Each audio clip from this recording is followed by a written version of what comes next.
ये आस्था मनोरंजन का विषय नहीं है। मनोरंजन कभी आस्था नहीं हो सकती और आस्था के साथ खिलवाड़ नहीं करना चाहिए। मनोरंजन का विषय नहीं बनाना चाहिए आस्था को।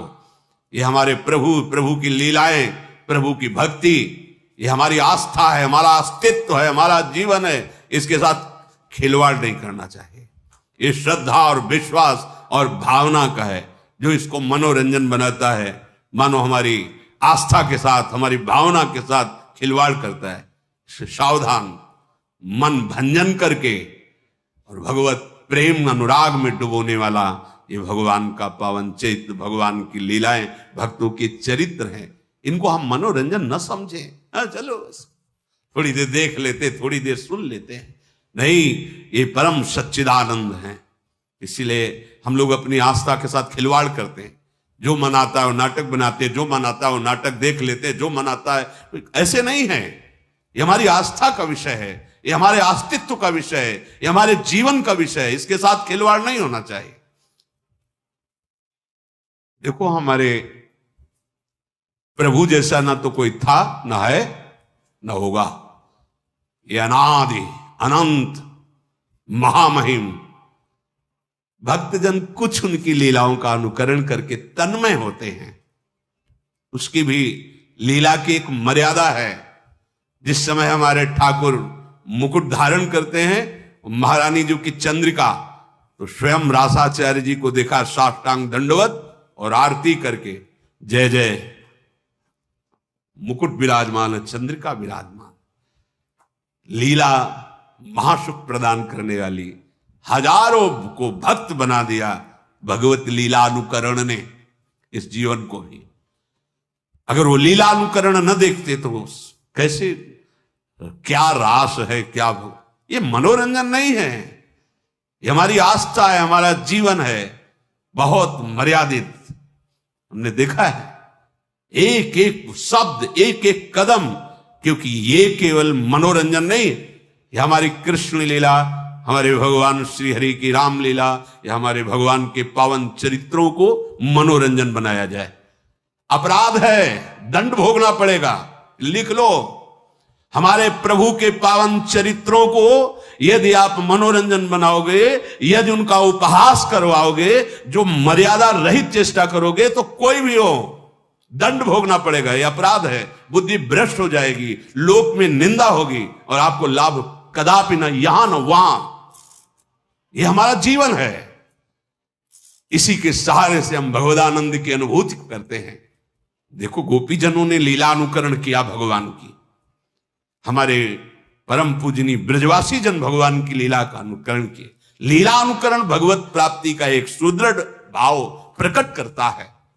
हम भगवान के चरित्रों को सुन रहे हैं या भगवान के लीला चरित्रों का अनुकरण देख रहे हैं, यह हमारी आस्था का विषय है। यह हमारे भगवदानंद की प्राप्ति कराने का सहयोग है। एक एक शब्द, एक एक चेष्टा वैसी तो कोई कर ही नहीं सकता, क्योंकि भगवान अनादि अनंत महामहिम। तो उनके कुछ वो पावन चरित्र जो नरलीला से संबंधित हैं, जिनको हम देखकर भाव में डूब जाए, जिनको हम देख करके राममय हो जाएं, कृष्णमय हो जाएं, ये लीला अनुकरण की पद्धति महाप्रभु हरिवंश चंद्र जी ने रास मंडल में सर्वप्रथम लीला का प्रादुर्भाव किया, अनुकरण लीला का। मोर मुकुट और चंद्रिका विराजमान करके रास, बड़ा जो रास मंडल, यहीं से रास का प्रारंभ। पहले हर रास में गाया जाता था नमो नमो जय श्री हरिवंश। ये रास विलास प्रकाशित करने वाले आचार्य महापुरुष जन प्रकट है। तो जो सत्संग है, भगवान के चरित्र हैं, भगवान के गुण हैं, बोलने वालों में, दिखाने वाले और देखने वाले, तीनों को समझना चाहिए कि ये केवल मनोरंजन का विषय नहीं है, ये हमारे आराध्य देव का विषय है। ये हमारे प्राणों पर आघात होगा अगर शब्द बिगड़ गए तो, अगर लीला अनुकरण की मर्यादा बिगड़ गई तो। देखना, सुनना और बोलना तीनों सावधानी के साथ होने चाहिए, क्योंकि ये हमारा जीवन, हमारा प्राण है। और अगर ये बिगड़ गया तो संभालेगा कौन? फिर कौन संभालेगा? ये बड़े बड़े ब्रह्म ऋषियों ने जो समाधि में देखा वही लिखा। बड़े बड़े महापुरुषों ने जो इन समाधि भाषा का अनुभव किया, वो उसको मर्यादा से, कोई भी ऐसा अनुकरण, कोई भी ऐसा प्रवचन, कोई भी ऐसे शब्द नहीं सुनने चाहिए, नहीं देखने चाहिए, नहीं बोलने चाहिए। साक्षात परब्रह्म करुणा करके अपने भक्तों को सुख देने के लिए, अगर आपको लगता है कि इनका लीला चरित्र मनोरंजन है, तो फिर हमारा जीवन क्या है? हम इन्हीं लीला चरित्रों को गा करके, सुन करके तुम्हारे सामने दहाड़ते हैं। इन्हीं लीला चरित्रों को, इन्हीं लीला चरित्रों के बल से तुम्हें शांति और निष्पाप और महासुख की प्रतिज्ञा हृदय में करके कि तुम्हें सुखी बना देंगे, तुम्हें शांति प्रदान करेंगे, तुम्हें निष्पाप कर देंगे, इन्हीं लीला चरित्रों के बल पर। इन लीला चरित्रों को बहुत सावधानी से, तस्मात् शास्त्रम प्रमाणम ते कार्या कार्यो व्यवस्थित हो, जो शास्त्र सम्मत अनुकरण वही केवल उतना जितना समाज में पच जाए, भाव पुष्ट हो जाए, क्योंकि भगवान की लीला अनिर्वचनीय है। बड़े बड़े ब्रह्म ऋषि भी हार गए और वो प्रार्थना बाद में यही किए कि हे हरि, जैसे आकाश में गरुण भी अपने बल से उड़ते हैं और मच्छर भी अपने बल से उड़ता है, पर पार कोई नहीं पाया, हे नाथ, ऐसे ही हम अपनी मति के अनुसार आपकी लीलाओं का गायन कर रहे हैं। जैसा मनाया वैसा छवि बना दिया, जैसा मनाया वैसा अनुकरण कर दिया, जैसा मनाया वैसा बोल दिया। नहीं नहीं नहीं, ये हमारा हृदय है, हमारा प्राण है, हमारा धर्म है, हमारा जीवन है, हमारा अस्तित्व है। यही होगा, कलयुग का प्रभाव यही है, हमारे अस्तित्व को मिटाने में। हमारे प्रभु का क्या, जिनको देख करके हमारा हृदय निष्पाप और रोने लगे और जीवन अधर्म से हटकर धर्म की तरफ चले। ये मनोरंजन नहीं है, भगवान के पावन चरित्र। ये मन का नाश करके जो असत वृत्तियों से युक्त है, सतवृत्ति में लगा दिया गया। कौन ऐसा है जिसने हमारे भगवान के पावन चरित्र को सुन करके भगवत प्राप्ति न की हो? कोई एक उदाहरण, रत्नावती जी केवल भगवान की वार्ता सुनकर भगवत प्राप्त हो गई। ब्राह्मण पत्नियां मथुरा केवल भगवत वार्ता सुनकर भगवान को, ऐसे करोड़ों अनंत भक्त हो गए जो लीला अनुकरण दर्शन और लीला चरित्र श्रवण से भगवत प्राप्त महात्मा बन गए। जगत को तारने की सामर्थ्य आ गई। आज हमारी बुद्धि इसे मनोरंजन में ले रही।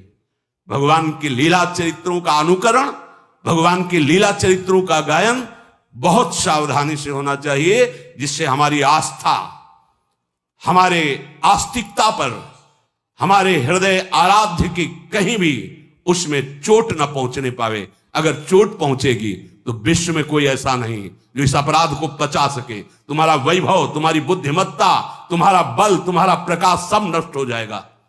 भगवान मनोरंजन की चीज नहीं है, भगवान कोई मनुष्य नहीं है। भगवान अपनी महिमा से अवतरित होते हैं, उतरते हैं, घटते हैं, फिर वो हमारे जैसे आकर ऐसी परम पावन लीला करते हैं जिसका गायन करके, अनुकरण करके, दर्शन करके हम भगवदानंद को प्राप्त हो जाए। हम नर से नारायण बनने की जो यात्रा है वो इनके चरित्र से, इनके नाम से, इनके गुणों से, इनकी मुस्कान के बल से पहुंचते हैं। लेकिन भगवान की उन्नति नहीं हुई। भगवान अवतरित हुए, अवतार का मतलब घटना। वो अपनी अनंत महिमा से अवतरित होते हैं नर रूप में और फिर उतनी लीला करते हैं जिसको गायन करके, श्रवण करके, चिंतन करके हम परम पद के अधिकारी बने। आज हम सत्संग को, भगवत लीला अनुकरण को मनोरंजन बना रहे हैं। बस रीझना चाहिए, सामने वाला रीझना चाहिए, बस वो हम कुछ बोले वो रीझे। नहीं नहीं नहीं, ये बात नहीं। ये अगर ये बात रहेगी तो फिर हम भगवत प्राप्ति के मार्ग में बहुत बड़ा अपराध कर रहे हैं। चाहे हम उपदेश कर रहे हो, चाहे हम लीला अनुकरण कर रहे हो, कुछ भी, ये बहुत बड़ा अपराध हो जाएगा यदि हम अपने प्रभु की मर्यादा और महिमा को मनोरंजन में उतार देंगे। नहीं, ये तो सुरक्षित रखा जाए। सबसे प्रार्थना है शास्त्र सम्मत भगवत चरित्र सुने जाए, शास्त्र सम्मत भगवत लीला अनुकरण दर्शन किया जाए। शास्त्र सम्मत आचरणों के द्वारा भगवान की प्राप्ति होती है।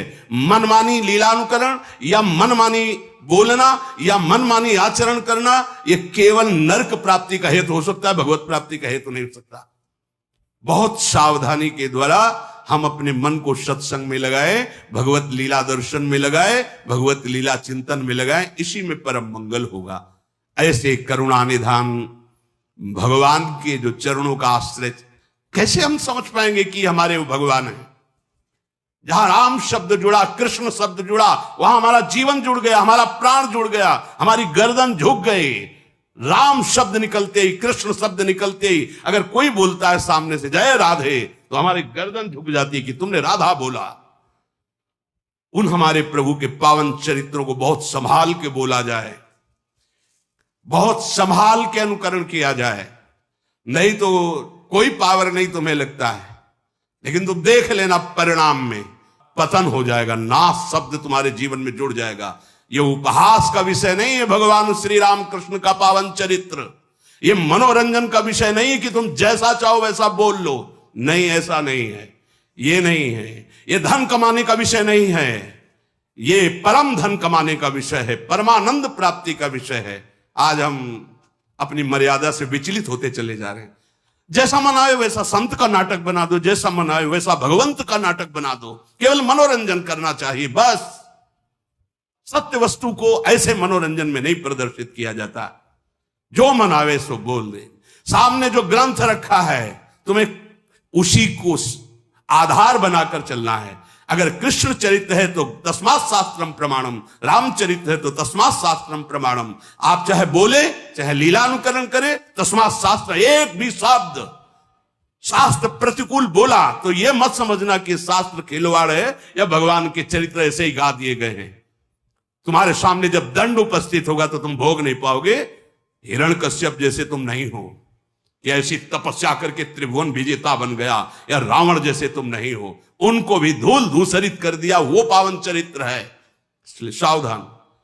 भगवान का चरित्र देख करके सुन करके हम अपने जीवन को भगवत में बनाते हैं। महापुरुषों ने बनाया है और आगे बनाते रहेंगे। हम इस चरित्र की गरिमा को रखें, हम अपनी आस्था को सुरक्षित रखें। जहां शास्त्र सम्मत वार्ता ना हो नहीं सुननी, जहां शास्त्र सम्मत लीला अनुकरण नहीं देखना, हमें हमारे प्रभु के प्रति भाव बढ़े, ऐसा सुनना है, ऐसा देखना है, ऐसा बोलना है। हम जीवन अर्पित करें अपने प्रभु पे। ये भारत भूमि है जिसको शास्त्रों में वर्णन किया गया कि अहो भाग्य, धन्य भाग जो भारत भूमि में जन्म लिया। और भारत भूमि में देखो राम अवतार, कृष्ण अवतार, कौन से ऐसे भगवान के महातीर्थ महामहिम नहीं जो भारत भूमि में ना हो। ये मनोरंजन का देश है। आज यही तो हो रहा है।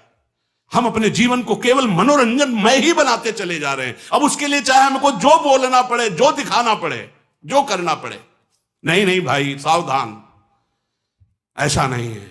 अगर हमारे प्रभु के साथ तुम्हारा खिलवाड़ शुरू हुआ तो तुम्हारे साथ वो खिलवाड़ शुरू होगा कि तुम संभाल ही नहीं पाओगे, क्योंकि त्रिगुणात्मिका माया उनके आदेश से चलती है। तुम्हारा धन, तुम्हारा वैभव, तुम्हारी बुद्धिमत्ता, तुम्हारा पद मिट्टी में मिल जाएगा। ये भगवान के पावन चरित्र हैं, भगवान के पावन गुण है। संभाल कर बोलो, संभाल कर सुनो, जिससे तुम्हारा भाव बढ़े, तुम भगवदानंद को प्राप्त हो। श्री राधा वल्लभ लाल की।